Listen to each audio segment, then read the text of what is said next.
반드시 합격하실 겁니다.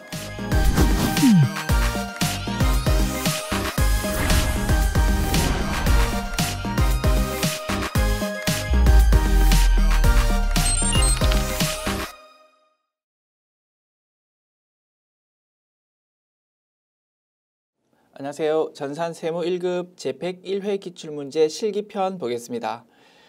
회사 이름 주식회사 하나전자입니다. 출발합시다. 문제 1번 전표 입력 문제입니다. 1번 문항 2월 15일 주식회사 한라기계로부터 기계장치 공급가액 6천만원 부가가치세 600만원을 취득하고 전자세금 계산서를 발급받았고요. 대금은 보통예금으로 지급했다.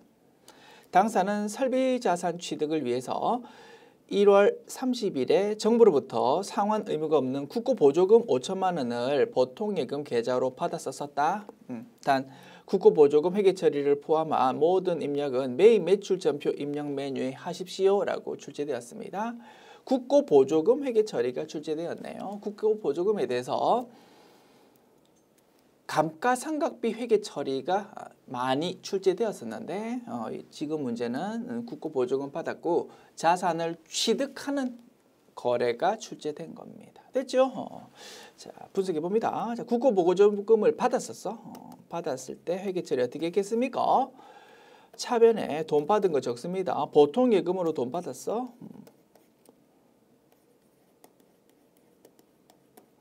자, 대변은 요 5천만 원 받았지만 우리 마음대로 쓰면 안 됩니다. 그 받을 때 조건이 있을 거다, 그지? 요러한 기계장치 사십시오라는 조건으로 받은 겁니다. 그 기계장치 살 때만 쓸 수 있는 겁니다. 그래서 대변은 보통예금 계정의 차감 계정인 국고보조금 계정으로 회계 처리해 놓는 겁니다. 국고보조금 계정인데 보통예금의 차감 계정이다 이겁니다. 5천만 원 이렇게 기록해 놓았었어. 자, 이제 오늘은 2월 15일 취득할 때입니다. 자, 우리가 기계장치 구입하면서 부가가치세 적혀 있는 세금 계산서 받았습니다. 여기 적혀 있는 부가가치세, 매입세 공제 받아 먹을 수 있다, 그지? 따라서 매입 매출 전표 입력 메뉴 입력하는 거 맞고 유형은 51 과세로 입력할 겁니다. 당연하다. 자, 이제 회계 처리 분석합니다. 차변에 기계장치 구입했어. 차변에 기계장치라는 자산 증가 기록합니다. 됐죠? 약간 글자 겹치네. 약간 아래쪽에 적어볼게. 공백 여기에. 그지? 여기 차변에 자, 기계장치라는 자산 적지. 얼마짜리입니까? 6천만 원짜리. 그리고 부가가치세는 부가세 대급금이라고 회계 처리합니다. 600만 원. 당연하다. 자, 대변은 돈 뭐로 줬습니까? 보통예금으로. 6,600만 원. 자, 이제 적으면 되고 여기서 이제 국고보조금에 대해서 살 붙이면 된다, 그지? 자, 기계장치가 6천만 원으로 기록되지만 기계장치의 차감 계정이 장부에 반영돼야 된다, 그지? 이러면 뭡니까? 국고보조금. 이 국고보조금은 기계장치의 차감 계정입니다. 얼마? 5천만 원. 그래서 기계장치 취득원가가 6천만 원이지만 나라에서 받은 돈이 5천만 원 있기 때문에 우리 생돈 든 거는 only 1,000만 원입니다라고 재무상태표에 반영돼야 된다 이겁니다. 아시죠? 자, 그리고 애당초 돈 받았을 때 대변에 기록했던 보통예금의 차감 계정은 이제 더 이상 필요 없다, 그지? 요 대변을 차변에 적서 없앱니다.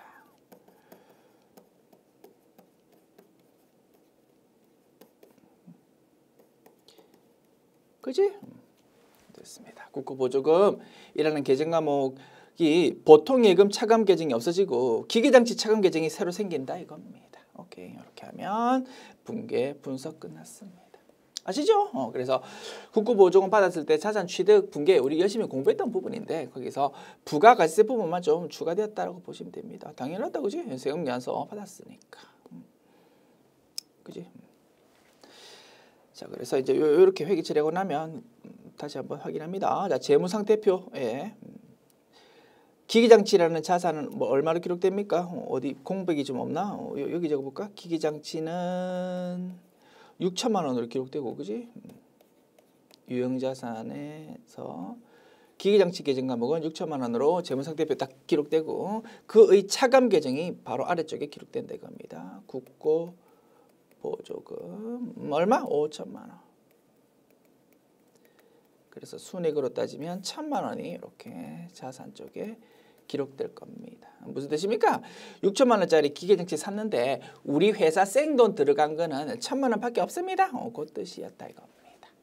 그래서 이제 감가상각비 이제 향후에 인식하면 요 국고보조금 금액, 자산 차감 금액이 작아지고 감가상각 누계 금액이 커지고 그렇게 움직이게 되더라.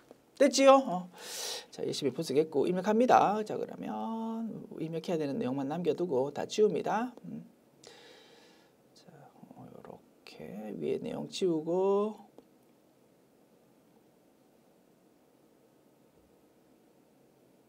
됐지? 아래쪽 내용 보면서 입력한다. 자, 메뉴 메인 매출 전표 입력 메뉴입니다. 날짜 2월 15일 50일 과세고요. 공급가액 6천만 원, 부가가세 600만 원, 거래처는 주식회사 한라기계, 전자외부 분계. 자, 차변에 부가세 대급금은 이미 기록돼 있고, 그지? 입력돼 있고. 자, 그다음에 차변에 기계장치 적으면 되겠다, 그지? 기계장치 6천만 원. 그다음에 차변에 국고보조금 보통예금부터 기록해볼까? 차변에 국고보조금인데 보통예금의 차감 계정, 그지? 요거를 차변에 기록한다. 얼마요? 5천만 원. 자, 그 다음에 대변에 보통예금 6,600만 원 나가고, 그리고 대변에 국고보조금인데 이번에는 기계장치 차감 계정, 그죠? 요거를 기록하면 상단 하단 입력 완료.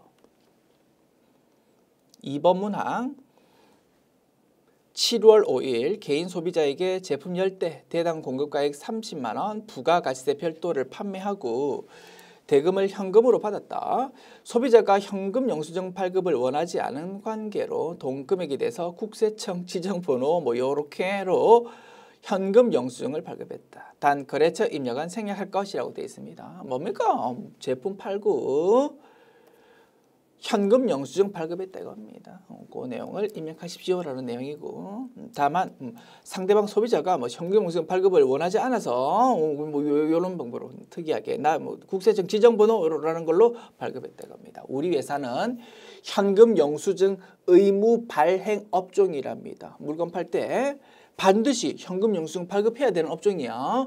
상대방이 원하지 않더라도 우리는 반드시 발급해야 된다 이겁니다. 그런데 상대방이 원하지 않는다? 할 수 없어. 뭐 국세청 지정번호라는 걸로 발급할 수밖에 없다 이거지. 그지? 됐습니다.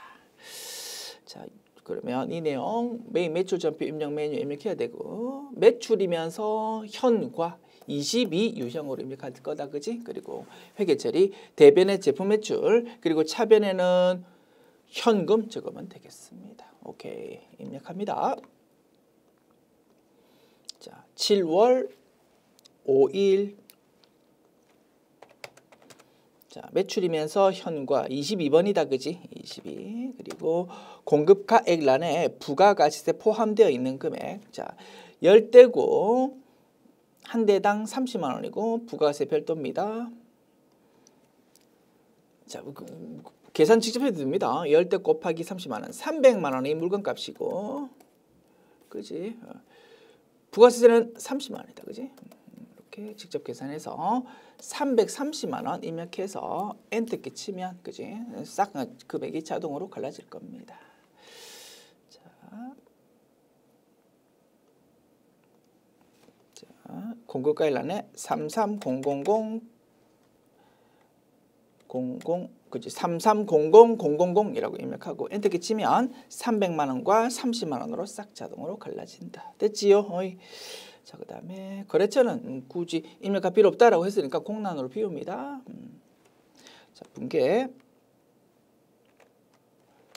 대변에 제품 매출 맞고, 그지? 차변에 현금 이렇게 적으면 상단 하단 입력 완료. 오케이. 3번 문항 8월 12일 당사와 김 부자 씨가 체결한 자본투자계약의 약정에 따라서 보통예금으로 자본 납입을 받았다. 신주인수대금이 보통예금 계좌로 입금되었고요. 즉시 신주교부와 증자 등기를 완료했다. 다음은 투자계약서 일부 내용이다. 신주 발행과 인수라는 계약 조항입니다. 회사는 본 계약에 따라 다음과 같은 본건 주식을 발행하여 증자 등기를 하고 투자자는 이를 인수한다. 발행할 주식의 총수, 수권 주식수는 100만 주랍니다. 회사가 애당초 만들어질 때 우리 회사는 앞으로 주식을 총 100만 주까지 발행할 수 있을 겁니다 라고 미리 예전에 설립 신고했었다 이겁니다. 우리 회사가 발행할 수 있는 최대 주식수를 말합니다. 자, 이번 회의 신주 발행 내역.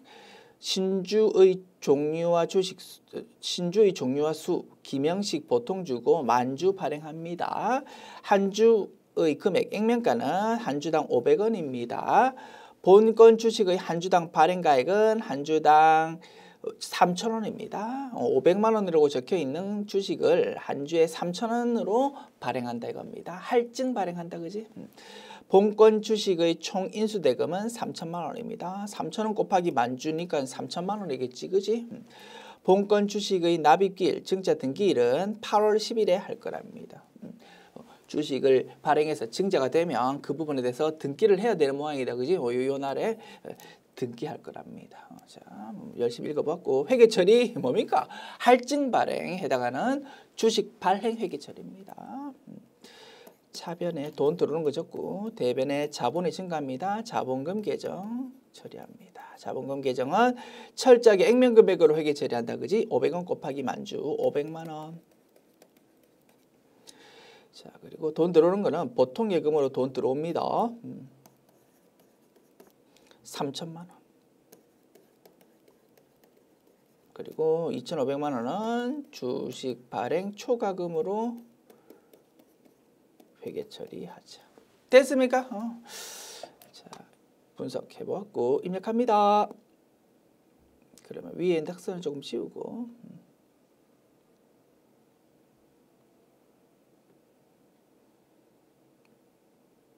됐지요?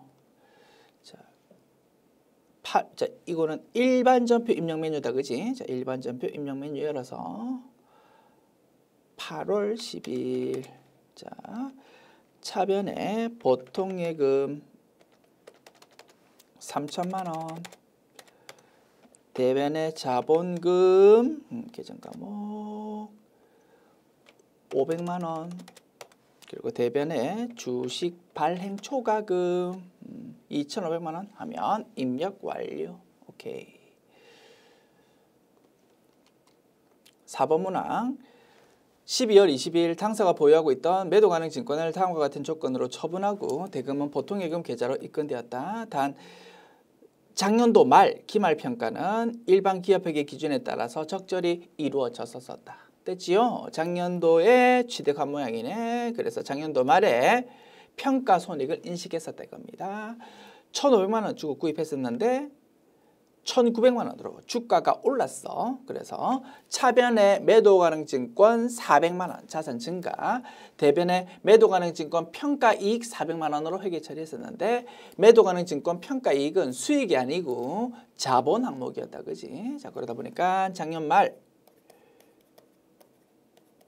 재무상태표를 보면 자산 쪽에 매도 가능 증권이 얼마요? 1,900만 원으로 기록되었고, 자, 오른쪽 부채 자본 중에서 자본에 매도 가능 증권 평가 이익이라는 계정 과목이 자본 중에서 기타 포괄 손익 누계액에 적혀 있었던 겁니다. 얼마요? 400만 원.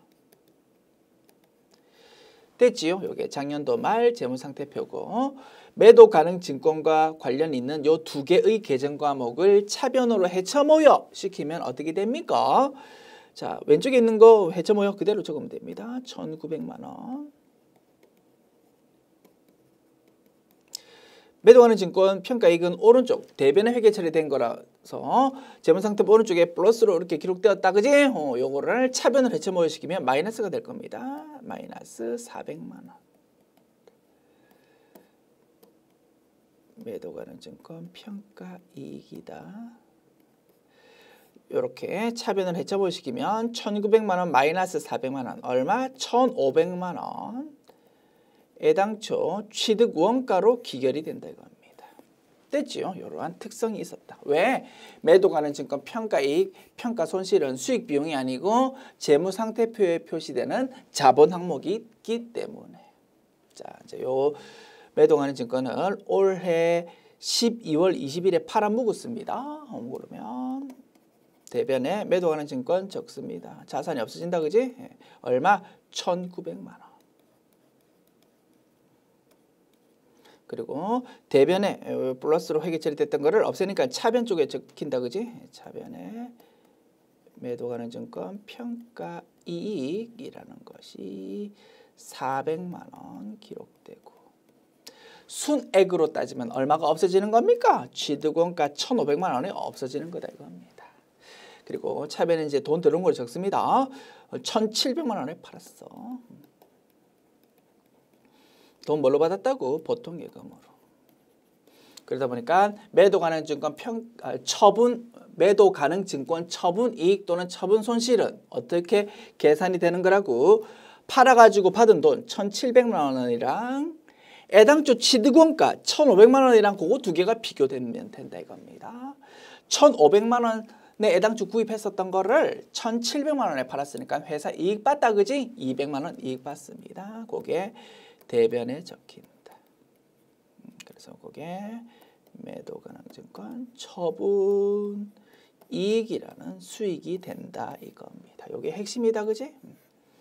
그래서 열심히 상세하게 분석했지만 문제 보는 순간 0.5초 만에 처분 손익을 분석할 수 있습니다. 애당초에 1,500만 원 구입했었던 거를 1,700만 원에 팔았다고 200만 원 이익 받네. 그거 바로 분석할 수 있다 이겁니다. 됐지요? 이렇게 열심히 분계 다시 한번 정리해보았고, 자 그러면 입력합니다. 자, 이 부분도 부가가치세 신고하고는 관계없으니까 일반 점표 입력 메뉴에 입력하면 되겠다, 그지? 자, 입력합시다. 자, 일반 점표 입력 메뉴 12월 20일. 자, 차변에 매도 가능 증권 평가이익부터 기록할까? 평가이익 400만 원. 그리고 대변에 매도 가능 증권. 자, 주의합시다. 매도 가능 증권이라는 계정 과목을 검색해 보면 이름은 똑같은데 코드 번호가 두 개 검색된다, 그지? 진짜, 그지? 자, 특별한 언급이 없다면 매도 가능 증권은 비유동 자산에 해당한다, 그지? 그래서 위에 있는 거 말고 밑에 있는 178번을 선택해야 된다 이겁니다. 그래서 분석 잘 해놓고 코드 번호 잘못 끌고 와가지고 감점되면 엄청 억울하다, 그지? 그래서 178번 이걸로 잘 끌고 오자. 실수하지 말자 이겁니다. 1,900만 원. 자, 그 다음에 차변에 보통예금 적을까? 차변에 보통예금 얼마요? 1,700만 원. 그래서 대변 매도 가능 증권 처분 이익이라는 수익이 200만 원으로 기결되는 것이다. 됐습니다. 지금까지 전표 입력 문제 풀었고요. 메뉴 닫습니다. 문제 2번 봅니다. 부가가치세 신고 1번 문항. 다음 자료에 근거하여 제1기의 4월 1일부터 6월 31일이라고 되어 있네. 1기 예정 신고 기간을 말하는 모양이다, 그지? 4월 1일부터 6월 30일의 신용카드 매출 전표 등 수령 명세서를 작성하고 서식 한 개 작성하고 매입세 공제가 불가능한 세금 계산서 매입의 경우 공제받지 못할 매입세 명세서도 작성하십시오. 이 두 개의 서식을 작성하는 문제네요. 자, 단 신용카드 매출전표 수령분은 모두 법인 명의 카드이고 신한카드이고 카드번호 요렇답니다. 오케이. 두 개 서식 작성하는 문제네. 자, 그러면 하나씩 작성합시다. 자, 먼저 신용카드 매출전표 등 수령 명세서. 자, 문제 푸는 데는 관계없지만 그지? 단어 조금 보완합시다. 자, 1번 문항 요 앞에 제1기라고만 하면 사실 1월 1일부터 6월 30일을 말하잖아. 그지? 4월 1일부터 6월 30일을 말하니까 제1기 예정 신고 기간이라고 단어 한 개 추가합시다. 예정 신고 기간의 뭔가 됐습니다. 단어 한 개 추가했습니다. 자, 먼저 신용카드 매출전표 등 수령 명세서라는 서식 봅니다. 자, 요 서식 의미가 무엇입니까?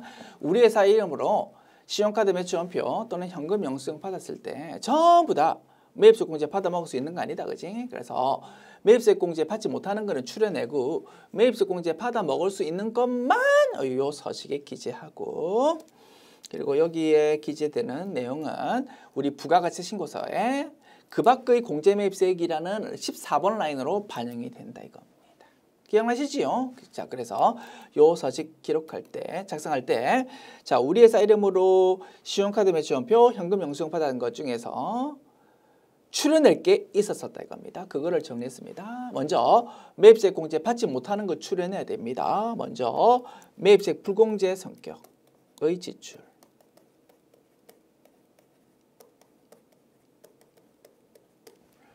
대표적인 게 접대비 관련 지출, 비영업용 소형 수용차 관련 지출 그런 것들이 해당되었습니다. 두 번째, 상대방이 세금 계산서 발급할 수 없는 간이 과세자, 즉 간이 과세자 중에서 신규 사업자이거나 직전 연도 공급 대가 4,800만 원 미만인 그런 간이 과세자는 세금 계산서 발급 못하는 사람이니까 그런 사람으로부터 설사 신용카드 매출전표, 현금 영수증 받았다 하더라도 부가세 매입세 공제 받지 못한다 이겁니다. 그지? 그래서 어떻게 적을까? 세금계산서 줄여서 TI라고 표시하잖아. TI 발급 못하는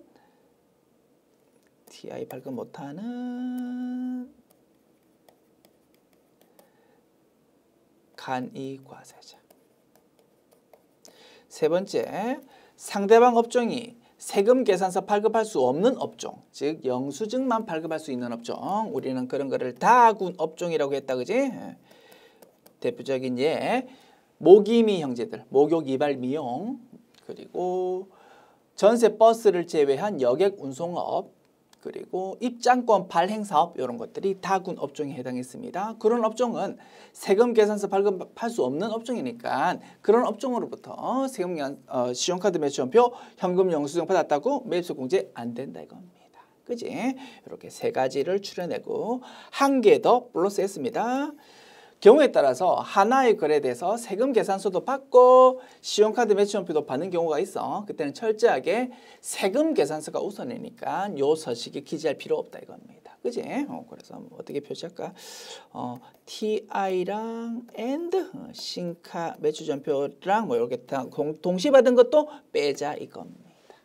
기억나시지요? 요 네 가지 추려내고 나머지 내용을 요 서식에 기재합시다. 자, 후딱 파악해 볼게. 자, 우리 회사 이름으로 신용카드 매출전표 받은 거 하나, 둘, 그다음에 현금 영수 받은 거 둘, 신용카드 매출전표 받은 거 세 개. 그렇지, 토탈 5개가 등장했습니다. 요거에 대해서 이제 추려낼 거 추려내자 이겁니다. 자, 먼저 자, 간이 과세자. 세금 계산서는 발급이 금지되어 있고 영수증만 발급하는 간이 과세자랍니다. 이거는 빼자 이겁니다. 오케이. 한 개 탈락. 어떻게 표시할까? 탈락. 그 다음에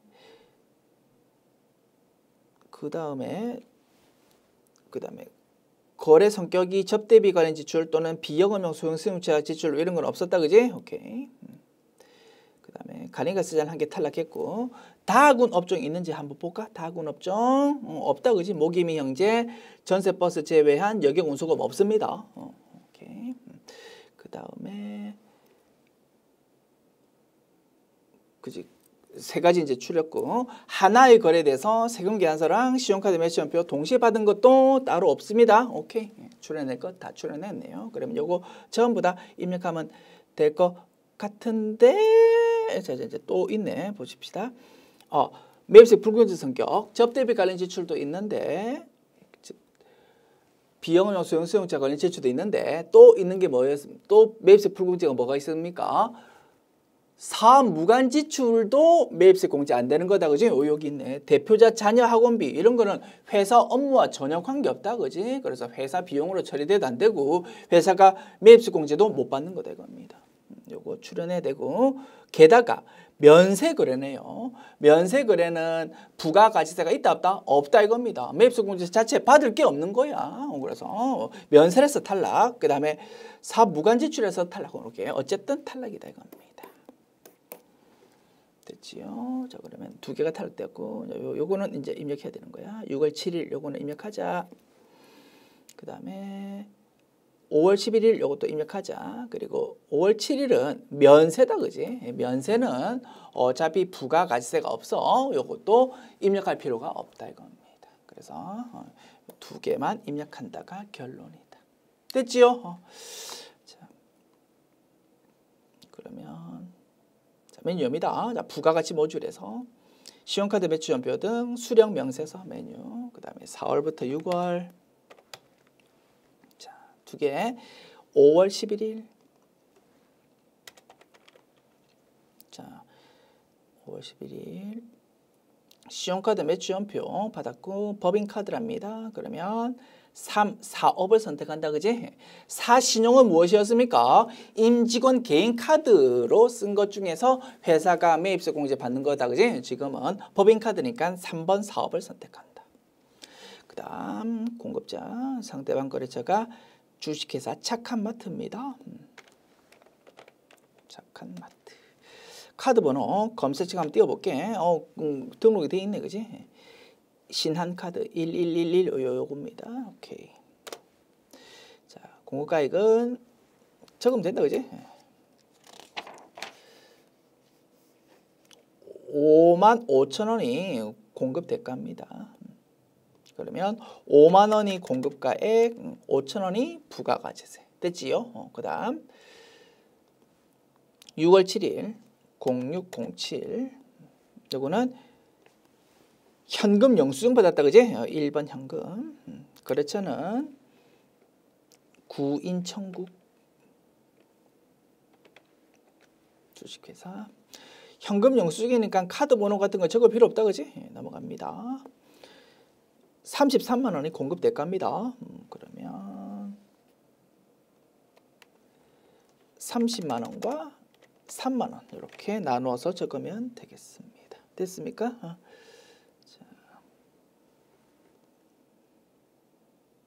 자, 미안해요. 요 착한마트 금액이 틀렸네, 그지? 착한마트가 착한마트가 55,000원은 그 위에 거고, 이게 아니고 요 밑에가 165,000원이 공급 대가네. 그러면 15만 원과 15,000원으로 이렇게 나누어 적어야 되겠습니다. 미안해요. 자, 15만 원과 15,000원 됐습니다. 이렇게 하면 서식 작성 완료. 자, 메뉴 저장하고 닫읍시다. 자, 그 다음에 공제받지 못할 매입세 명세서 서식 의미는 무엇입니까? 저 탭 4개 중에서 맨 왼쪽에 있는 탭을 말하는 거다, 그지? 우리가 부가가치세 적혀 있는 세금 계산서 받았는데 거기 적혀 있는 부가가치세를 매입세 공제 받지 못하는 것을 의미한다, 그지? 자, 그러면 일단 세금 계산서를 받아야 되니까 하나, 둘, 요 두 개만 해당될 겁니다. 요 둘 중에서 이제 판단해 보는 겁니다. 첫 번째 내용은 경리분 문구 구입했고요. 이거는 매입세 공제 받아 먹으면 된다, 그지? 그러면 요 서식에 입력할 필요 없고. 두 번째 내용 접대 관련 지출입니다. 이거는 부가가치세 매입세 공제 못 받으니까 입력해야 된다 이겁니다. 됐지요? 그래서 공제받지 못할 매입세 명세서에 기록하는 거는 only 한 건입니다. 자, 메뉴입니다. 공제받지 못할 매입세 명세서 4월부터 6월이고, 자, 맨 왼쪽 탭에 작업하는 거다, 그지? 여기서 접대 관련 지출, 그지? 여기다가 일매 금액은 50만 원 적습니다. 그리고 부가가치세 5만 원. 이렇게 하면 입력 완료. 어렵지 않지요? 자, 내용 저장하고 닫읍시다. 됐습니다. 자료는 너저분하게 막 나와 있는데 뭐 사실은 입력할 거는 별로 없고 그렇게 깔끔한 문제도 아닌 것 같다, 그지? 됐습니다. 괜찮아. 이런 문제도 출제될 수 있구나. 됐고 넘어가면 되겠습니다. 자, 넘어가면 되고 참고로 조금만 더 부연 설명해 볼게요. 자, 신용카드 매출원표 등 수령명세서라는 요 서식 의미는 우리 꼭 알고 있자고 했습니다. 회사 이름으로 세금계산서가 아니고 신용카드 매출원표 또는 현금 영수증 받은 것 중에서 매입세 공제 받을 수 있는 것만 입력이 되는 거다 이겁니다. 요 의미는 꼭 우리 알고 있어야 되는 건데, 자, 이런 문제 좀 풀다 보니까 좀 생소한 내용이 나와 있다, 그지? 면세 거래인데 신용카드 매출원표를 받은 거다 이겁니다. 자, 이 경우 자 보십시다. 과세 거래인데 부가세 적혀 있는 물건인데 신용카드 매출원표 받았다고? 그때는 만약에 매입세 공제 받지 못하는 상황이라면 그 내용을 요 서식에 반영하지 않을 뿐만 아니고 우리 입력할 때 매입 매출 전표 입력 메뉴가 아니고 아예 일반 전표 입력 메뉴에 입력을 했었다 이겁니다. 근데 좀 그 부분은 이해하기 어렵지 않아. 그런데 면세 거래이면서 신용카드 매출원표 받았을 때는 우리 어떻게 작업했었습니까? 매입 매출 전표 입력 메뉴에 입력하더라 이겁니다. 그리고 유형란에 매입이면서 카면 58이라고 입력을 했었다 이겁니다. 그러면 순간적으로 좀 헷갈릴 수 있습니다. 분명히 매입 매출 전표 입력 메뉴 입력했는데 요런 유형으로 그러면 요 내용이 요 서식에 자동으로 끌려와야 되는가 혹시 아닌지 의문이 생길 수 있다 이겁니다. 그지? 지금까지 우리 생각해 보지 않았는데 요 문제 자료에서 이런 게 등장했으니까 갑자기 없던 의문이 생길 수도 있을 것 같다 이겁니다. 그런 부분 한번 확인해 보고 싶습니다. 한번 확인해 봅시다. 참고로. 자. 이렇게 작업합시다. 자, 4월부터 6월에 대해서 부가세 한번 열어보면 현재 매입 매출 전표 입력 메뉴 입력되어 있는 상태가 이렇게 걸려올 건데 아무것도 나타나지 않고 여기 있는 50만 원, 5만 원은 우리 조금 전에 작업했던 요 부분 때문에 끌려오는 겁니다. 공제받지 못한 매입세 명세서에 우리가 55만 원에 대해서 입력을 했잖아, 그지? 요게 이제 자동으로 끌려오는 거다 이겁니다. 즉 매입 매출 전표 입력 메뉴 자체는 지금 입력된 게 하나도 없어. 4월부터 6월 사이에. 자, 요 상태에서 우리가 57과 58을 한 개씩 입력을 해 보겠습니다. 이게 어떻게 자동으로 끌려오고 있는지 한번 확인해 보고 싶다 이겁니다. 학습 차원에서 궁금해 하실 것 같아서. 자, 매입 매출 전표 입력 메뉴 열어서 자, 날짜 4월 1일로 할까? 4월 1일로 자, 57카 괄호 22만 원 입력해 볼게요. 20만 원과 2만 원짜리 이렇게 금액 기록되고 뭐 거래처는 임의의 거래처 적고 신용카드사 임의의 신용카드 적읍시다. 자, 분계 차변에 뭐 소모품비 800번대 코드 그리고 대변은 미지급금이고 카드사를 신한카드 그지? 이렇게 입력하는 겁니다. 됐지? 57카과 그 다음에 58카과도 한 개 입력해 볼게. 58카과 58카면 그지? 매입이면서 카면 면세 물건을 신용카드로 결제했다 이겁니다. 그거가 지금 이거잖아, 그지? 신용카드 매출원표 받았는데 면세 거래다 이겁니다. 오케이. 자, 금액은 좀 다르게 되겠다, 그지? 얼마로 할까? 10만 원으로 할까? 10만 원 됐습니다. 거래처는 똑같이 합시다. 호영전자. 자, 분계. 자, 신용카드사도 뭐 똑같이 하지 뭐. 신한카드. 그다음에 분계 차변에 소모품비 800번대 거 할까?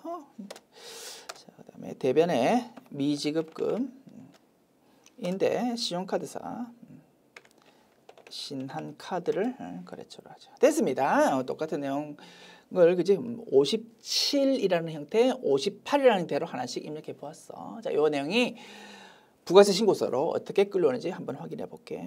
자, 부가세 신고서 메뉴 엽니다. 서울부터 6월. 자, 보십시오. 그 밖의 공제매입세 쪽에 방영되잖아. 내용이 얼마로?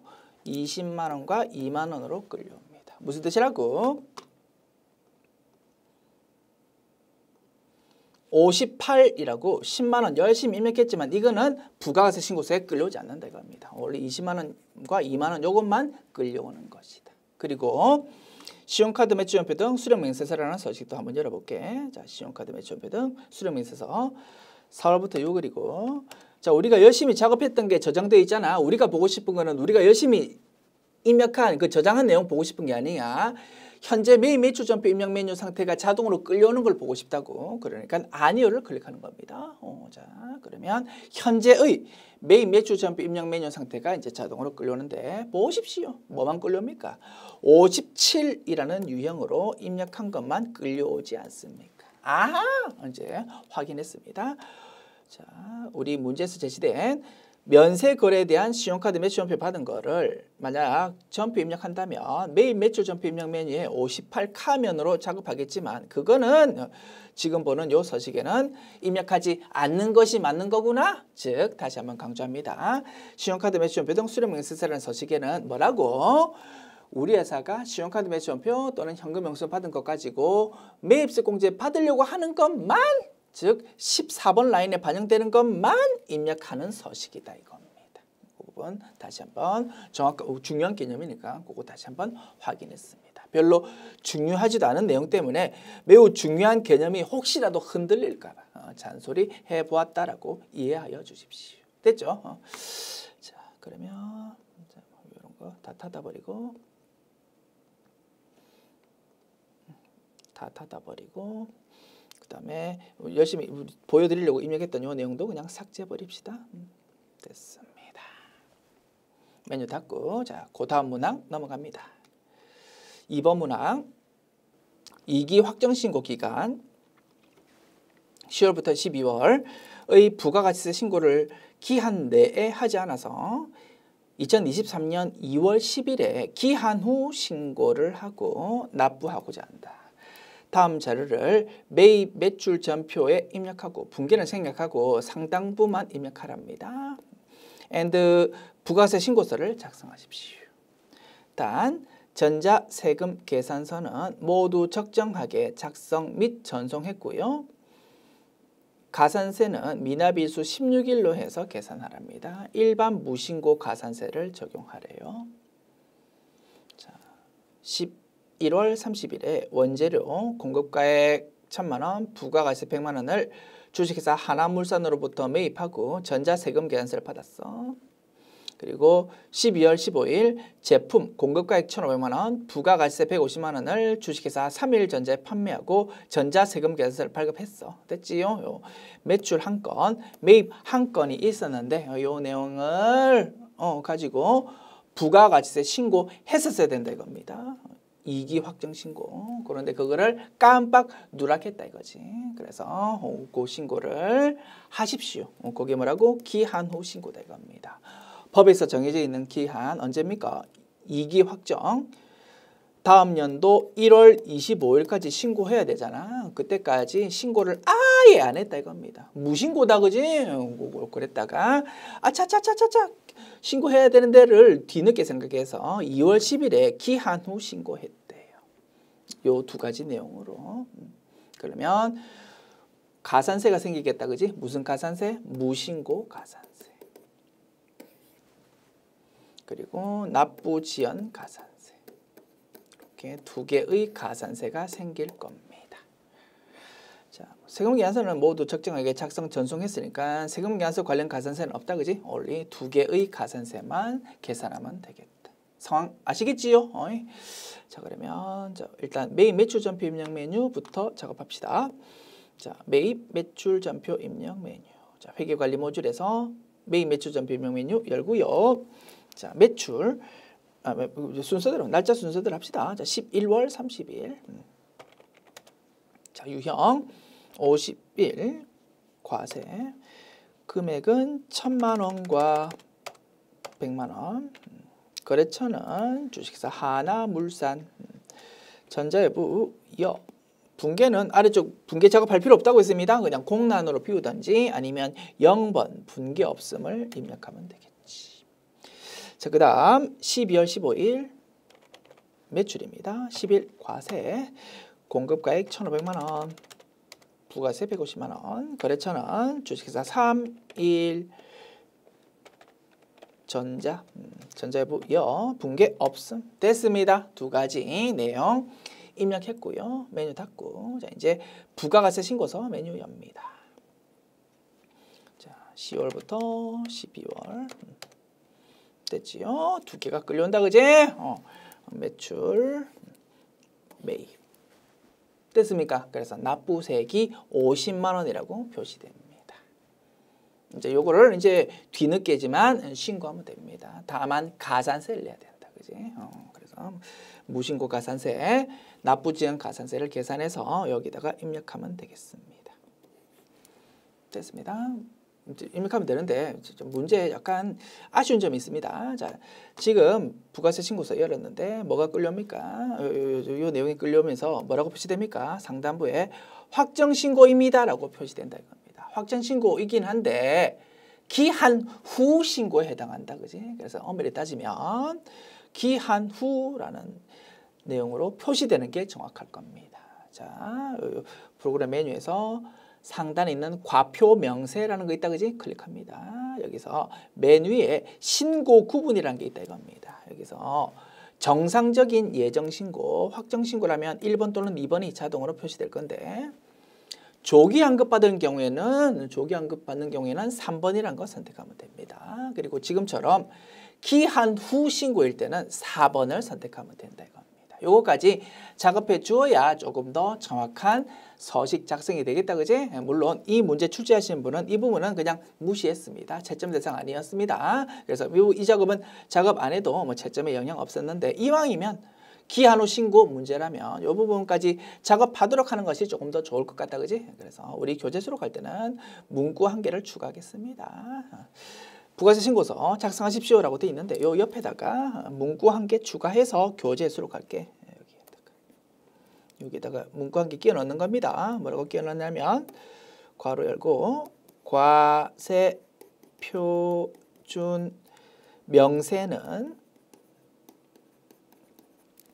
신고 구분만 입력.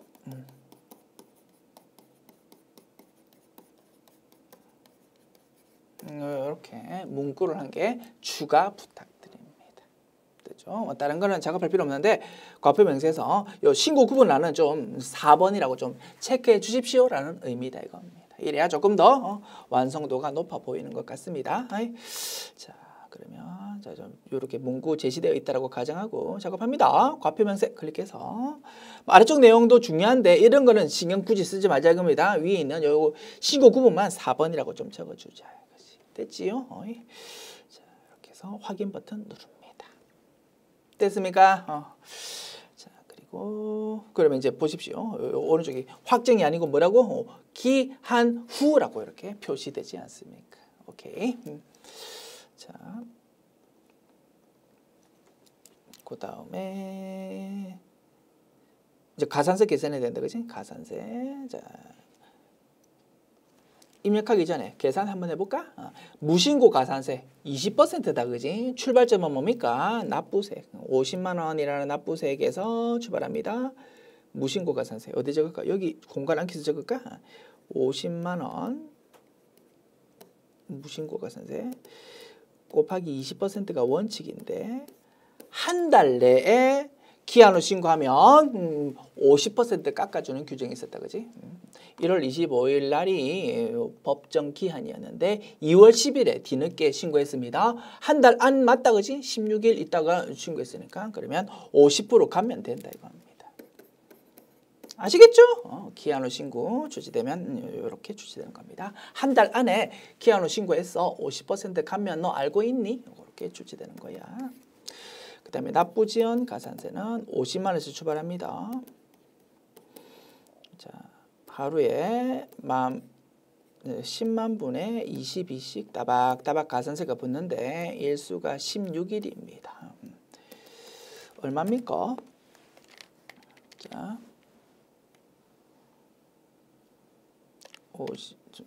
요거 위에부터 계산하자. 50만 원 곱하기 20% 하면 10만 원이 원칙인데 50% 절감 감면되니까 5만 원이 결론값입니다. 납부지연은요. 50만 원 곱하기 22 나누기 10만 하면 하루에 110원씩 따박따박 가산세 붙는데 곱하기 16 하면 1760으로 계산됩니다. 됐지? 요 두 개를 입력합니다. 자, 먼저 무신고 가산세 어디 있노? 무신고 무주의득 69번 여기 출발점이 50만 원 그리고 결론값은 5만 원 계산된다. 그 다음에 납부지연 자 출발점은 50만 원이고 보조청이 나타나네. 한번 적어볼까? 이거 보조청 입력 안 해도 채점 대상 아닙니다. 왜냐하면 애당초의 납부기한이 1월 25일이라는 것이 제시가 되어 있지 안 제시되어 있지 않습니까? 당연히 1월 25일 아닙니까? 라고 생각할 수 있겠지만 1월 25일이 토요일 또는 일요일일 수도 있잖아. 그러면 그 다음 날로 넘어간다고. 그래서 사실은 이렇게 출제돼 버리면 보조청은 채점 대상 아닌 거야. 그런데 그냥 참고로 한번 작업해 보겠다 이겁니다. 자, 애당초 날짜가 그냥 토요일 일요일 아니고 2023 1월 25일이었다라고 가정해 볼까? 그 다음에 기한 후 신고는 2월 10일 했다 그지?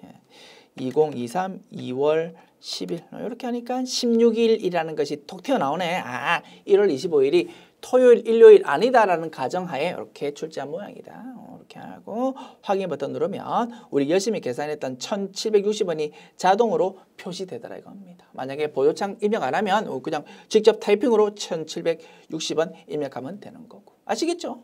오케이. 가산세 작업했고. 자, 그래서 맨 아래의 결론값은 551760이라고 표시될 겁니다. 할만합니까? 이것이 기한 후 신고입니다.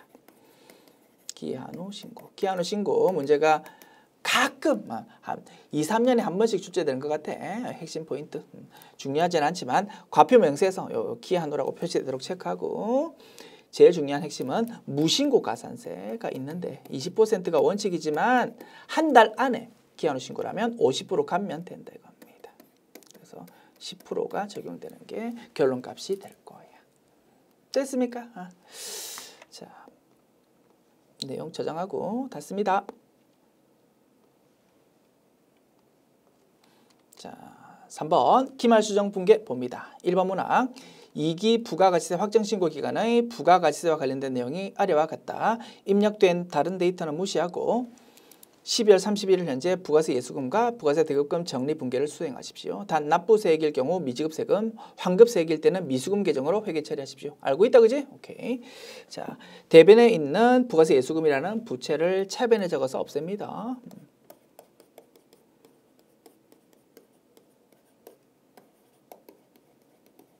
그리고 차변에 있는 부가세 대급금이라는 자산을 대변에 적어서 없앱니다. 6,350만 원. 그래서 차이 금액을 납부하거나 돌려받으면 됩니다. 부가세 예수금은 매출세액을 말하고 부가세 대급금은 매입세액을 말한다 그지? 매출세액보다 매입세액이 더 크네. 환급을 받을 겁니다. 됐습니까? 6,350만 원 빼기 4,800만 원. 1,550만 원을 환급받을 겁니다. 돌려받을 거니까 차변에 미수금이라는 자산으로 기록한다. 1,550만 원. 너무 쉽다 그지? 그래서 항상 변수를 끼워 넣더라 그지? 전자증후 세액공제, 세금 깎아주는 규정을 적용받는답니다. 기분 좋다 그지? 그 부분은 잡이익이라는 수익으로 기록한다. 10,000원.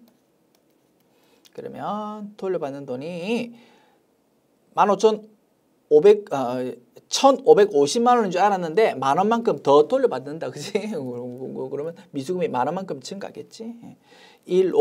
500,000 플러스 만원 하면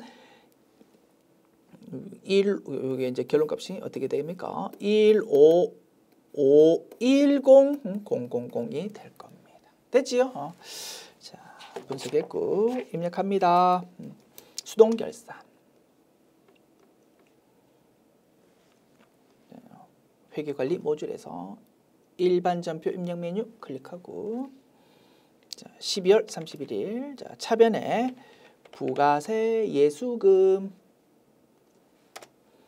4,800만 원. 그 다음에 차변부터 할까? 차변에 미수금 15510,000. 그 다음에 대변에 부가세 대급금 63500,000. 그 다음에 잡이익 대변에 만원 이렇게 하면 입력 완료 됐습니다. 2번 문항 봅니다. 당사는 주식회사 금성이 2022년 1월 1일 발행한 즉 올해 1월 1일에 발행한 액면금액 200만 원인 채권 채무증권을 말한다 그지? 뭐 회사채다 이겁니다. 채무증권 만기 3년 표시이자율 연 7% 유효이자율 연 10% 만기 3년짜리 이러한 회사채라는 채무증권을 1850787원에 만기 보유 목적으로 현금을 지급하고 취득했답니다. 올해 말 회계 처리하십시오. 단 표시이자는 매년 말 현금으로 수령하고 기말 공정가치 측정은 하지 않고요. 소수점 미만은 절사한다라고 되어 있습니다. 만기 보유 증권의 회계 처리가 가끔 출제되더라 그지? 논리는 뭐하고 똑같습니까? 사채의 회계 처리하고 똑같다 이겁니다. 대신 포지션이 정반대다라고 정리할 수 있었습니다. 자, 우리 복습 차원에서 다시 한번 열심히 숫자 분석해 볼까? 자, 그러면 분석할 때 자, 이렇게 하면 좀 편했다 그지? 두 개의 입장으로 분석해 보는 거다. 먼저 요 회사채를 발행한 사람, 사채 발행자. 회사채 발행자. 그 다음에 회사채 구입자.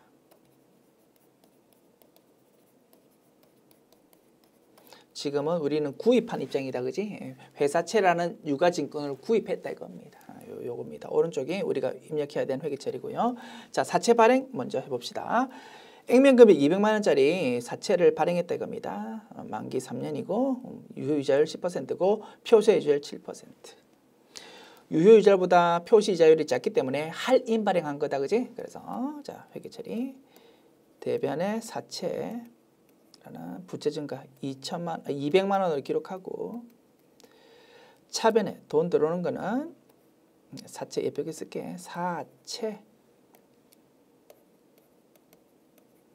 자, 차변에는 돈 들어오는 거 적습니다. 현금으로 돈 들어왔고 현금이 200만 원보다 작은 금액 1850787만 들어왔다 이겁니다. 그래서 차이 금액을 사채 계정의 차금 계정인 사채 할인 발행 차금이라고 기록합니다. 얼마입니까? 200만 원 빼기 1850787 149213 알고 있지요? 그리고 이제 여기 발행 시점이고 이제 첫 해의 기말에 이제 이자 비용 인식해야 됩니다. 자, 대변에 돈 나갑니다. 현금 얼마 나갑니까? 7% 200만 원 곱하기 7% 14만 원 돈 나가고요. 그 다음에 차변을 이자 비용이라고 인식합니다.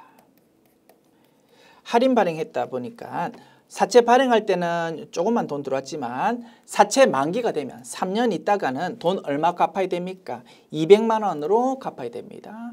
돈 들어올 때는 조금만 들어왔다가 만기가 되면 엄청 큰 금액을 돈 갚아야 되니까 기분 안 좋다 그지? 갚아야 될 돈이 점점 늘어나는 겁니다. 그거 기분 나쁜 거를 비용의 증가로 반영한다. 그지? 그래서 돈은 14만 원밖에 안 나갔지만 이자 비용 인식하는 거는 엄청 큰 금액을 인식하는 겁니다. 그 차이가 뭐라고요? 요 사채 할인 발행 차금의 상각 금액이다 이겁니다. 그게 유효 이자율법이라는 걸로 계산되더라. 별거 아니다. 그지? 자, 그래서 이자 비용 금액은 14만 원보다 큰 금액이고 그 금액 어떻게 계산한다고? 애당초 발행 금액 1850787 곱하기 유효 이자율 10% 곱한 거. 그게 얼마입니까? 1850787 곱하기 10% 185078 나오고요. 소수점 미만은 절세하랍니다. 그러면 얼마? 18507 이자 비용 인식하는 거고 차이 금액이 얼마입니까? 45078. 그게 차변에 있던 사발차가 없어지는 거다 이겁니다. 그지? 그래서 3년 동안 요 사발차가 야금야금 없어집니다. 그래서 만기 3년이 되면 요 사발차가 하나도 없어지고 그래서 우리 사채 발행한 사람은 200만 원 전체를 다 갚아야 되는 거다 이겁니다. 됐지요? 요게 사채 할인 발행의 회계 처리였습니다. 자, 이번에는 이제 회사 측 구입한 사람 지금 만기 보여준 건 그지? 구입자 그 입장의 회계 처리합니다. 똑같다 그지? 움직이는 거는 똑같고 포지션만 정반대다. 자, 이번에는 우리가 돈 줬습니다. 돈 나갔습니다. 현금이 나갔어. 1850787. 그거를 차변에 자산 증가로 기록하는데 계정 과목 이름이 만기 보유 증권이다 이겁니다. 금액 1850787. 그래서 사채 발행한 사람 입장에서는 사채라는 부채를 액면금액으로 일단 기록했다가 그에 대한 차감 계정인 사채 할인 발행 차금으로 이렇게 두 개로 나눠서 회계 처리하는 반면 회사 측 구입하는 입장에서는 그냥 요 두 개를 순액으로만 그냥 회계 처리한다. 조금 더 단순하게 한다라는 점에서만 차이가 있다 이겁니다. 됐지요? 자, 그다음에 만기 보유 증권을 구입했다고 그러면 기말에 이제 이자를 받을 겁니다. 그지? 차변에 현금 얼마 받습니까? 14만 원 받습니다. 요거를 이자 수익 인식하고 싶은데 할인 발행된 회사채다 보니까 이자 수익을 14만 원보다 더 큰 금액으로 인식한다 이겁니다. 왜요?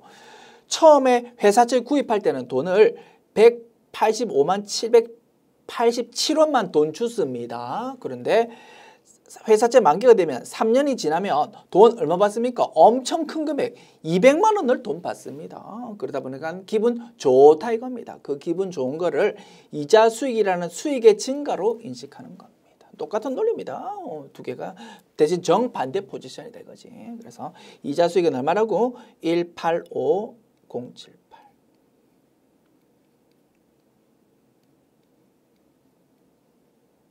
차이 나는 거 45078을 뭘로 인식한다고요?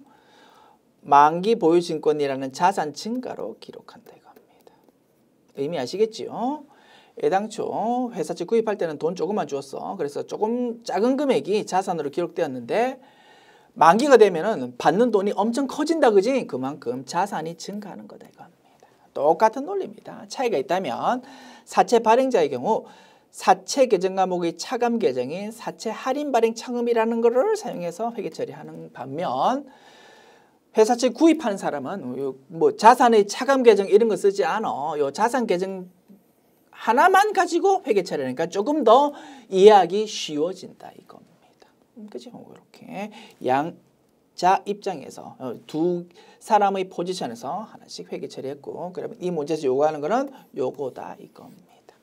됐죠? 우리가 열심히 별책에서 공부했던 내용이지만 다시 한번 복습해 본 겁니다. 오케이. 자, 지우고 후딱 입력하자.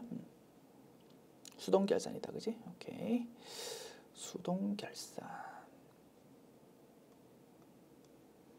자, 차변에 현금 14만 원. 아이고.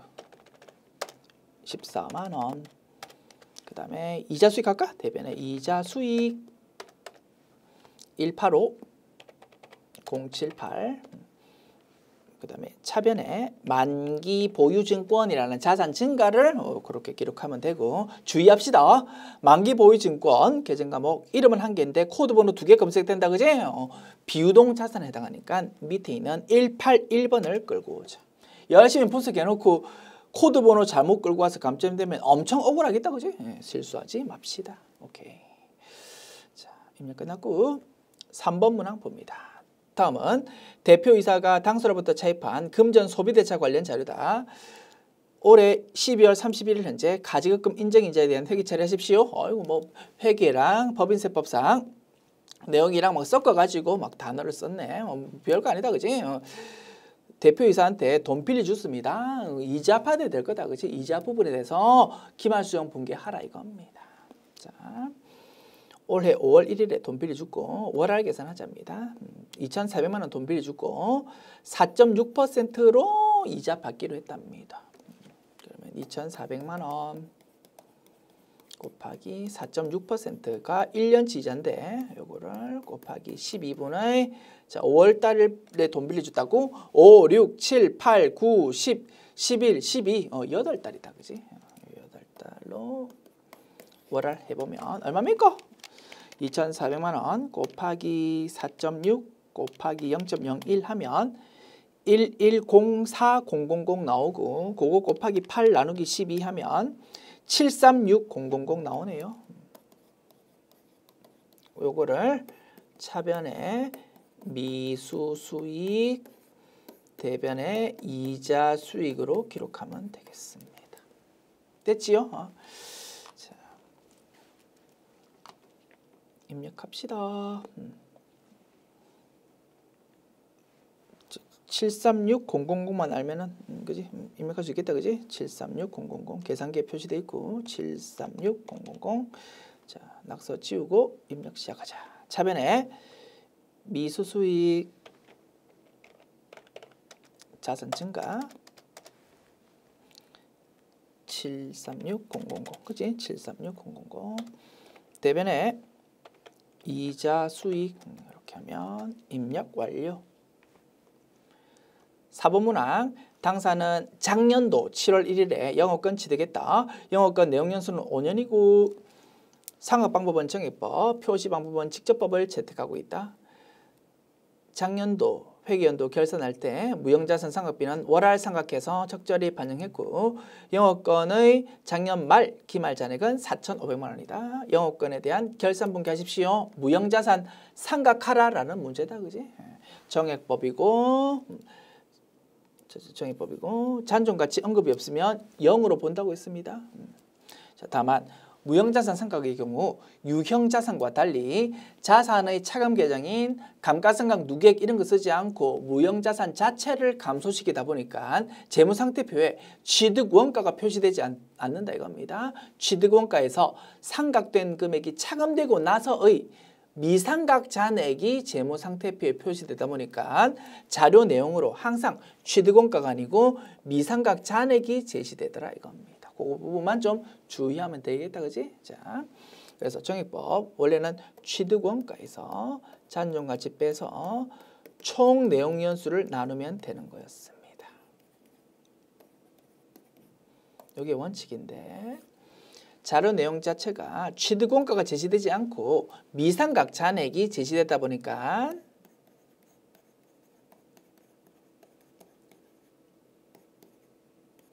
산식을 조금 변형해야 된다 이겁니다. 미상각 잔액에서 잔존가치 뺀 거를 나누는데 무슨 내용연수? 총 내용연수가 아니고 잔존 내용연수로 나누어야 되는 거다.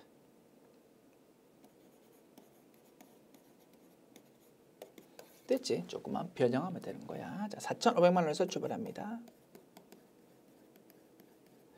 잔존가치는 0이야. 이거를 자, 꼭 나누기 총 내용연수를 산식 좀 변형할까? 곱하기 총 내용연수분의 1로 그지?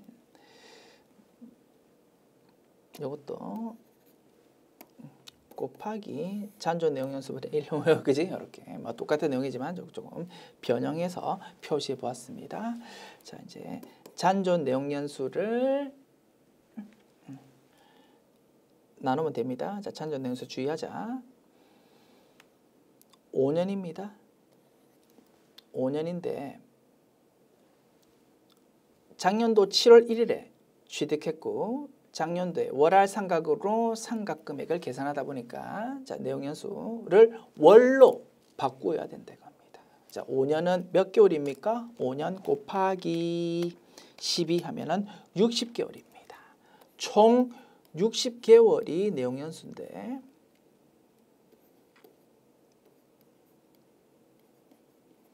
몇 개월이 지났다고? 작년도 7월 1일에 취득했어. 7, 8, 9, 10, 11, 12, 6달이 지났습니다. 그래서 잔존 내용연수는 몇 개월? 54개월이다 이겁니다. 됐죠? 54개월을 나눈다. 그리고 올해 인식해야 되는 거는 1년 동안의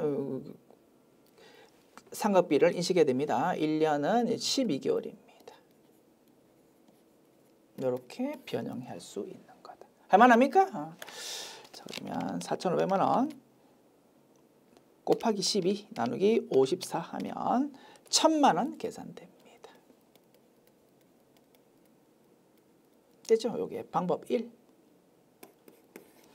그리고 방법 2로 다시 한번 검산할 수 있다. 그지? 자, 1년 동안 1년마다 정해법이야. 1,000만 원씩 따박따박 상각비 인식하면 되는데 자, 작년도에 7월 1일에 취득했다 보니까 작년도는 1,000만 원 1년치가 아니고 6개월치 절반만큼만 상각비 기록했었다 이겁니다. 됐지요? 그러면 취득원가가 얼마였겠습니까? 취득원가에서 500만 원 뺀 것이 4,500만 원이래. 그러면 애당초 취득원가는 얼마라고? 5,000만 원이었다. 당연하다, 그지?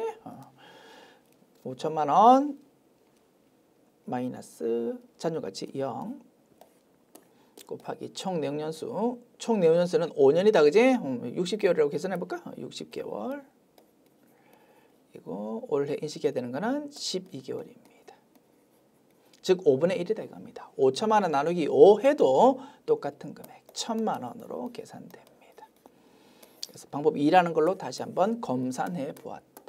아시겠죠? 그래서 무형자산 상각 문제가 자주 출제된다고 했습니다. 항상 키포인트 잔존 내용 연수를 사용해야 된다. 이것이 키포인트가 되겠습니다.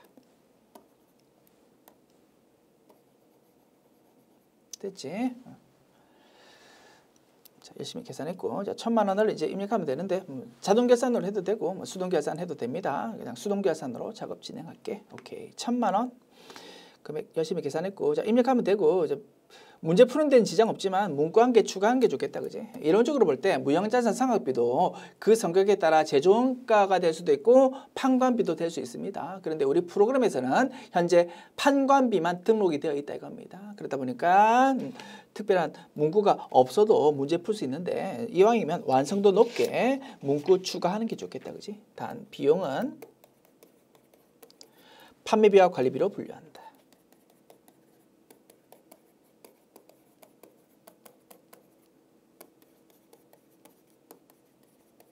됐습니다. 이렇게 문구 추가해서 교재수로 가겠습니다. 오케이. 자, 자동 계산을 할게요. 자, 결산 자료 입력 메뉴에서 1월부터 12월. 자, 판관비 중에서 무형자산 상각비 중에서 뭐다고? 영업권, 그지? 여기다가 1,000만 원 기록하고 전표 추가 클릭하면 되겠습니다. 오케이. 메뉴 딱 받을게요.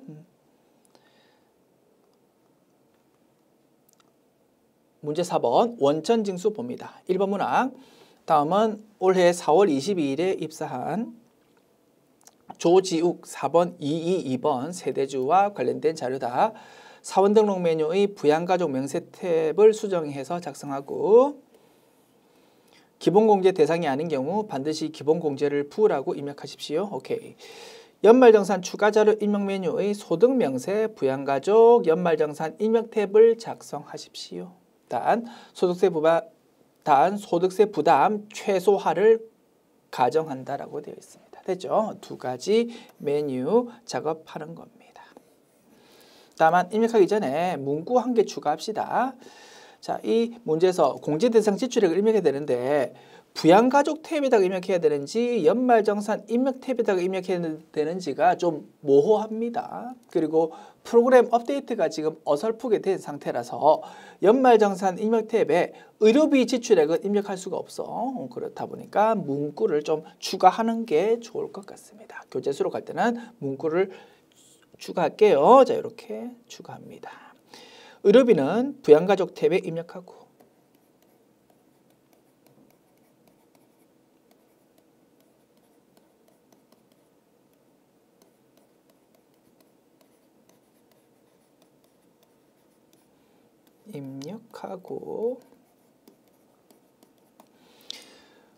그 외 지출액은 연말정산 입력 탭에 입력할 것.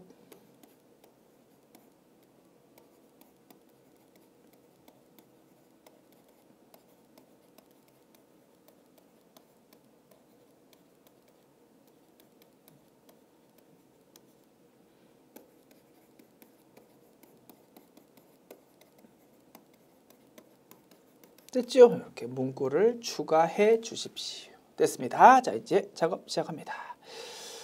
먼저 종전근무지 내용은 연말정산 추가 자료 입력 메뉴의 소득 명세 탭에다가 작업해야 될 거고, 자, 그 아래 부양가족 보겠습니다. 자, 본인 그리고 배우자 그리고 부양가족 내용 나와 있고요. 자, 아래에 설명이 좀 붙어 있네요. 자, 그러면 먼저 원전지수 모듈 클릭해서 사원 등록 메뉴 엽니다. 그리고 조지욱 선택한 다음 부양가족 명세 탭 클릭합니다. 자, 본인 남성이다, 그지? 부녀자 공제 받을 거 없고 배우자 있는 상태입니다. 홀압이 아니야. 한부모 공제도 받을 거 없고 추가 공제 받을 거 따로 없을 것 같아. 자, 이제 배우자와 부양가족에 대해서 기본 공제, 추가 공제, 자녀세 공제 여부를 판단하면 되겠다. 자, 먼저 배우자는 프리랜서 사업소득자로 연간 사업소득 금액이 1,500만 원이랍니다. 소득금액 요건 충족 못한다, 그지? 그래서 배우자는 기본 공제 대상자가 아닙니다. 부라고 표시해야 된다. 됐지요? 그 다음 본인의 부모님은 소득이 없고 다른 가족의 기본공제 대상자가 아니고 아버지 조유성 장애인 복지법상 지체장애 4급 장애인이랍니다. 자, 판단해 보자. 조유성 아버지입니다. 75세요.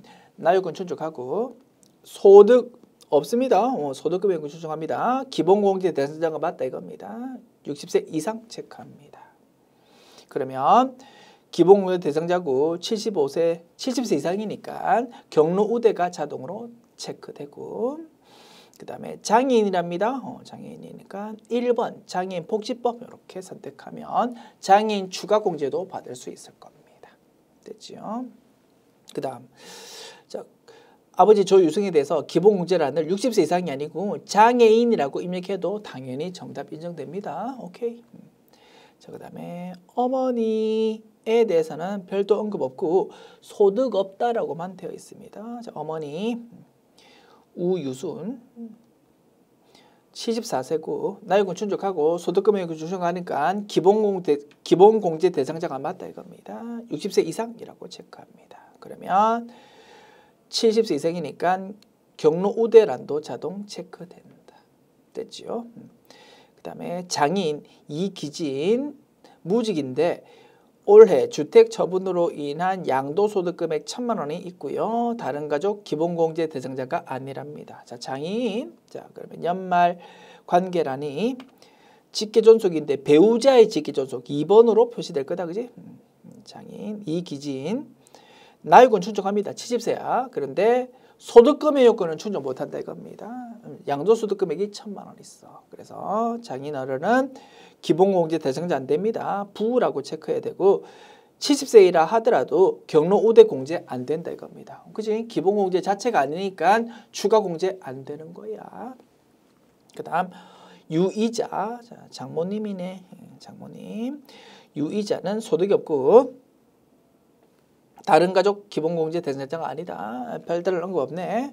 나요건 충족합니까? 장모님 69세 나요건 충족하고 기본공제 대상자가 맞다 이겁니다. 60세 이상 체크합니다. 다만 나이가 70세 이상 아니다 그지? 딱 69세다 그지? 그래서 아쉽지만 경로 우대 공제는 안 될 겁니다.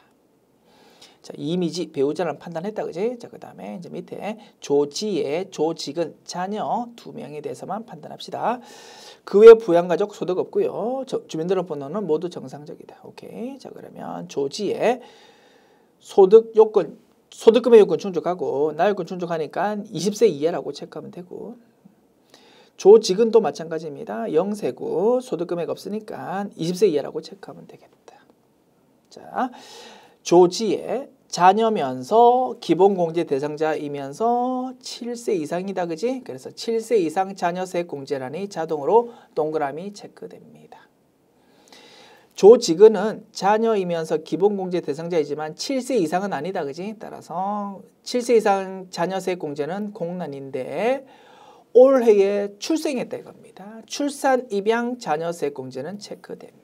다만 출산 입양 자녀세 공제는 첫째인지 둘째인지 셋째인지에 따라서 금액이 달라지니까 정확하게 표시해야 된다 그지? 자, 조직은 둘째다 그지? 첫째라고 자동 표시되지만 이거를 둘째라고 고쳐주면 되겠습니다. 됐습니까? 이렇게 하면 사원 등록 메뉴의 부양가족 명세 작업 완료. 결론값 확인합니다. 자. 다른 사람들은 전부 기본공제 대상자인데 기본공제 대상자 아닌 사람이 2사람이 있네요.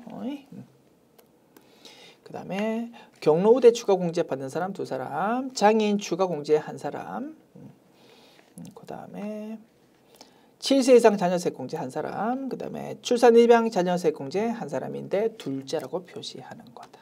됐습니다. 됐지요? 이렇게 입력 완료. 메뉴 닫습니다. 그 다음 연말정산 추가자료 입력 메뉴 클릭하고 자 4번 란에 커서 위치시킨 다음에 F2키 눌러서 검색창 띄웁니다. 조지욱을 불러옵니다. 됐지요? 자, 그 다음에 자 우리 조금 전에 작업했던 게 부양가족 탭에 자동으로 싹 끌려와 있는 거고 그지? 그 다음 맨 왼쪽 소득명세 탭 작업해야 되겠습니다. 자, 전 직장에 대한 내용 나와 있습니다.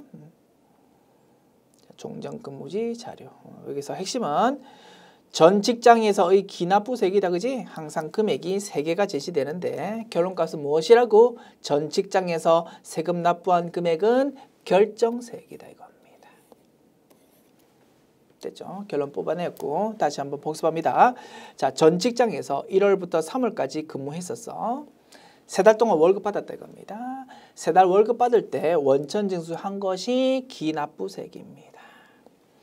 그런데 전 직장에서 퇴사할 때 중도 퇴사자 연말정산했을 거다 그지? 그 결과 세금 계산해 보니까 630530이었다 이겁니다.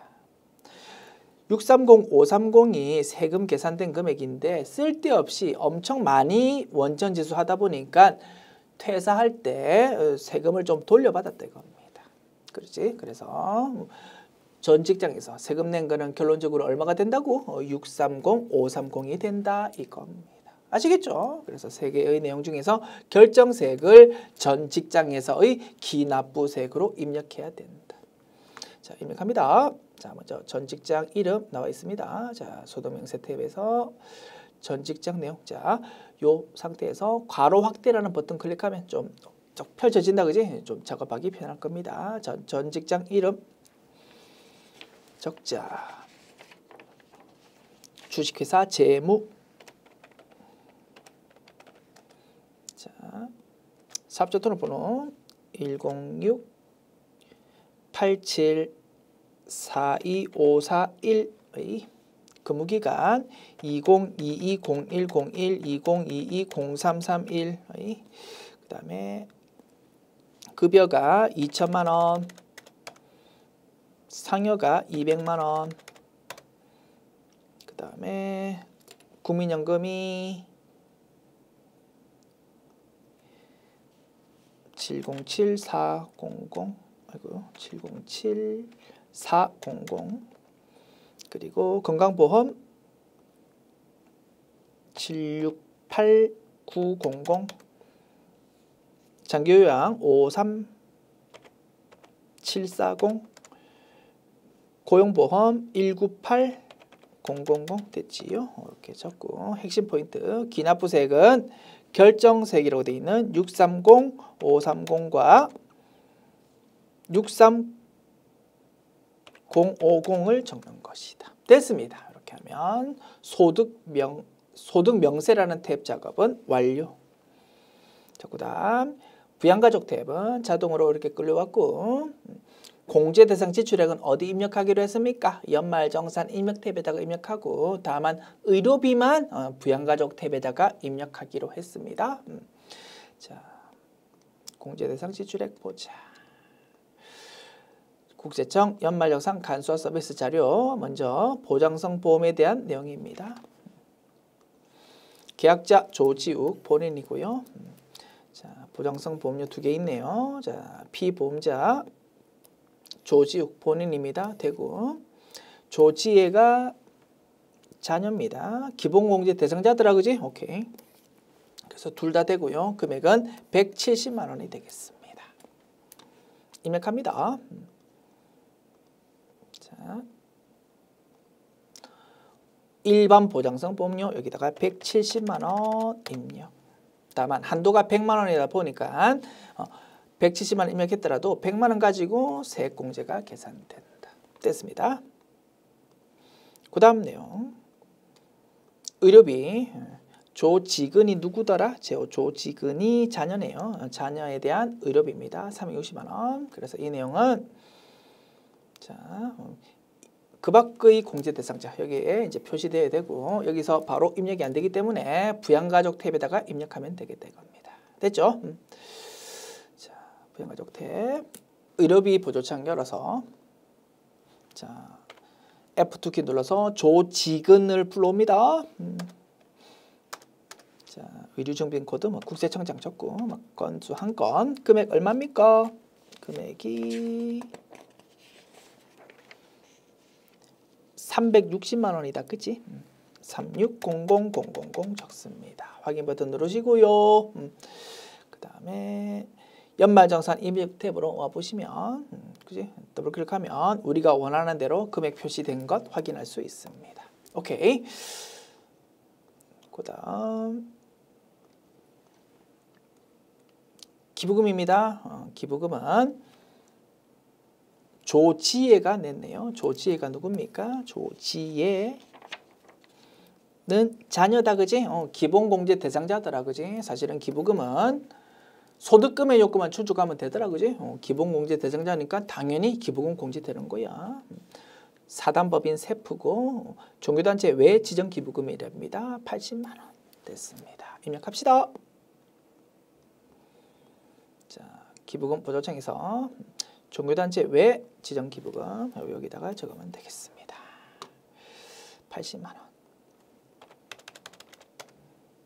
확인 버튼 누르면 이렇게 화면 표시됩니다. 종교단체 외 지정 기부금의 80만 원. 오케이. 이렇게 하면 자료 내용 전부 작업 끝났습니다. 됐죠? 메뉴 닫습니다. 마지막 문항 봅니다. 2번 문항, 다음 자료를 이용하여 이미 작성된 원천지수 이행상황 신고서를 조회하여 마감하고 국세청 홈택스에 전자신고하십시오. 됐죠? 세법과 관계없는 부분이지만 전자신고라는 작업이 이전 배점으로 출제되었네요. 됐죠? 여러분 어차피 취업하실 거다. 그지? 취업하시면 이제 세무신고서를 전자신고라는 형태로 이제 최종 제출할 겁니다. 실무 차원에서 한번 구경해 두는 것도 의미가 있을 것 같습니다. 가벼운 마음으로 구경해 보십시오. 한번 열심히 설명드려 보겠습니다.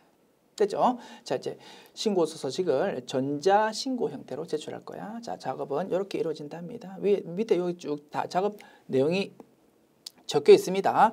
자, 우리가 제출할 신고 서식을 일단 마감해야 된답니다.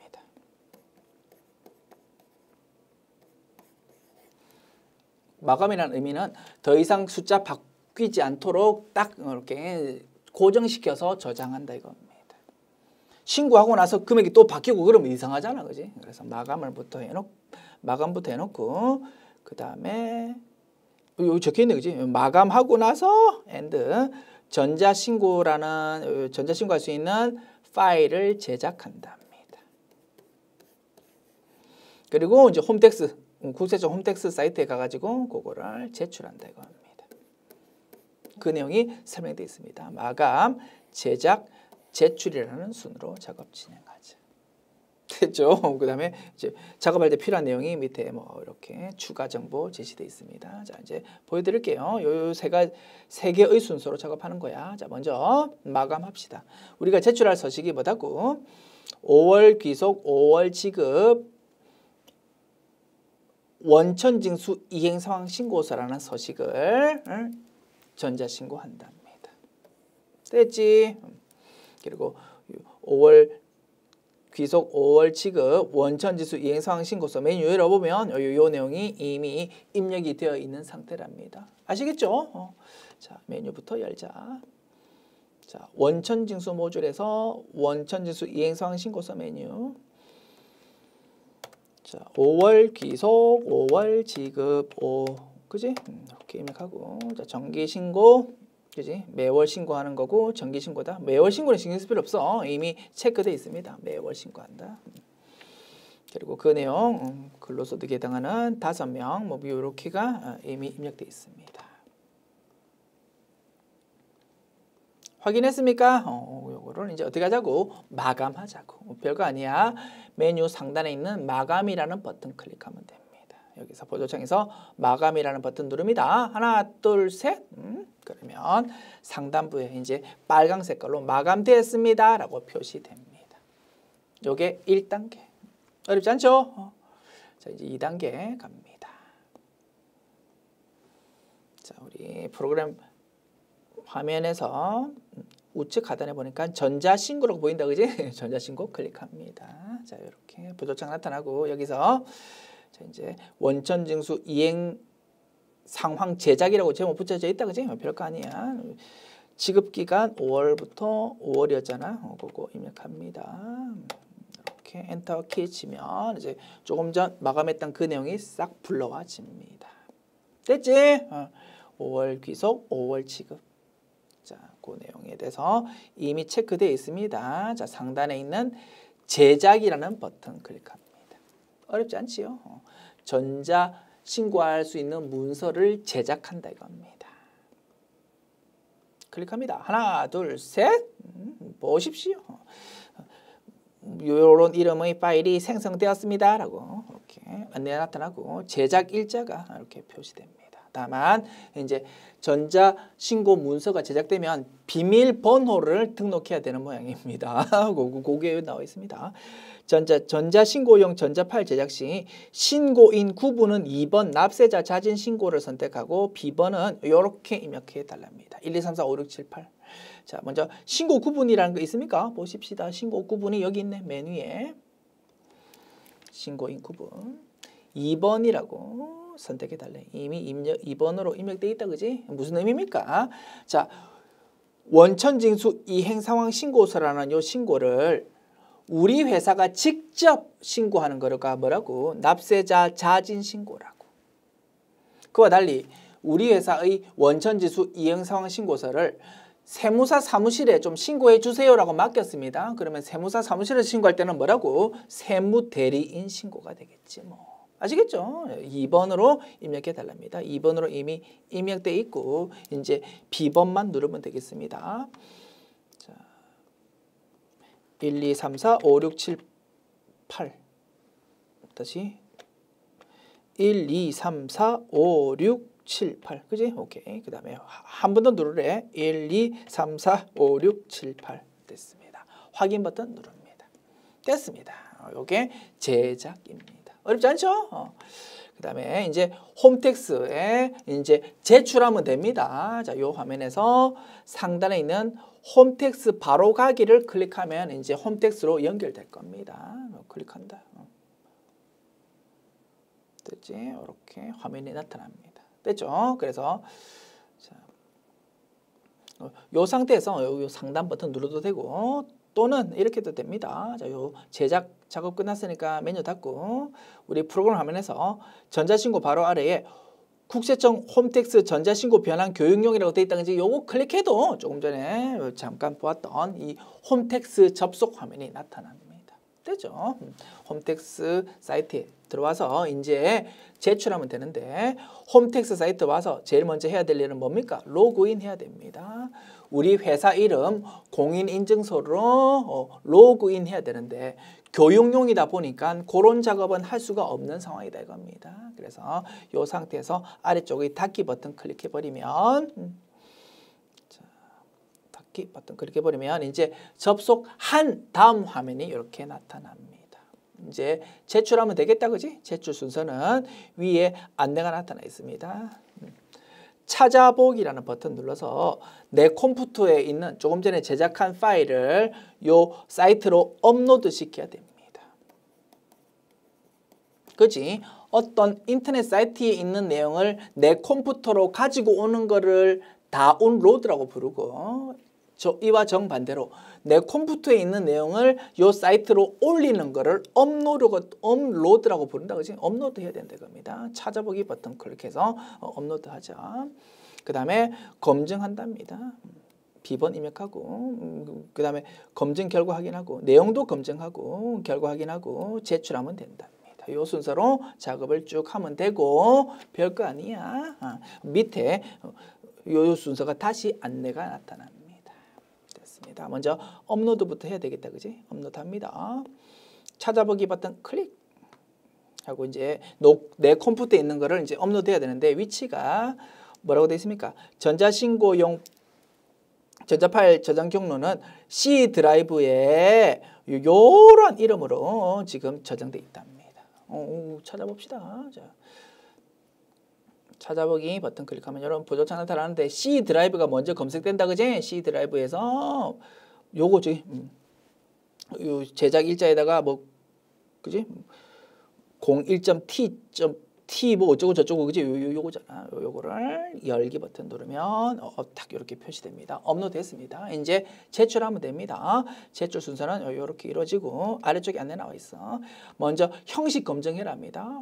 클릭합니다. B번 누르래 1, 2, 3, 4, 5, 6, 7, 8 확인 버튼 됐습니다. 그 다음에 형식 검증 결과 확인 클릭합니다. 자, 형식에서 오류가 하나도 없었어. 통과. 그 다음 내용 검증해야 된답니다. 내용 검증 클릭. 그리고 내용 검증 결과 확인 클릭합니다. 자, 그러면 형식뿐만 아니고 내용 검증에서도 오류가 없었답니다. 통과. 이제 최종 제출하면 되지 뭐. 전자파일 제출. 자, 여기서 전자파일 제출하기라는 거 보십시오. 최종적으로 국세청 홈택스에서 전자파일 제출하기를 클릭해야 완료됩니다. 라고 안내 나와 있잖아. 작업하는 거다. 됐습니다. 자, 전자파일 제출하기 클릭합니다. 정상 변환된 신고서 제출합니다. 확인 버튼 누르면 잘 접수됐습니다. 이렇게 안내가 나타납니다. 이렇게 하면 전자신고 완료. 아시겠죠? 실무를 가시면 이제 이런 식으로 전자신고 한다 이겁니다. 자, 전자신고에 대한 문제 한번 구경해 봤고요. 자, 메뉴 닫습니다. 됐습니다. 이게 전자신고라는 작업. 지금까지 제101회 기출문제 실기편 전반부 풀었고요. 뒷부분에 있는 법인세 세무조정은 다음 강의로 진행합시다. 수고하셨습니다.